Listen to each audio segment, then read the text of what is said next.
12 English tenses అర్థం కావట్లేదా? ప్రతిరోజు మాటలతో నేర్చుకుందాం. He works in an office every day. అతను ప్రతిరోజు ఆఫీస్లో పనిచేస్తాడు. He is attending a call now.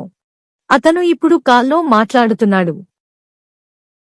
He has just sent the email. అతను ఇప్పుడే ఈమెయిల్ పంపించాడు.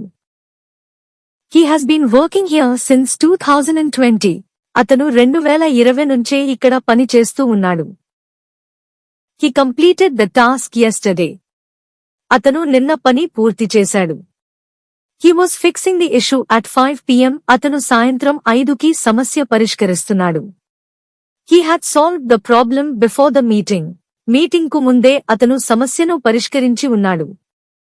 He had been working all night before the deadline. Deadline కు ముందు అతను రాత్రంతా పనిచేస్తూ ఉన్నాడు. He will call you later. అతను తరువాత కాల్ చేస్తాడు. He will be working at this time tomorrow. అతను రేపు ఈ సమయానికి పని చేస్తూ ఉంటాడు. He will have finished the project by next week. అతను వచ్చే వారం వరకు ప్రాజెక్ట్ పూర్తి చేసి ఉంటాడు.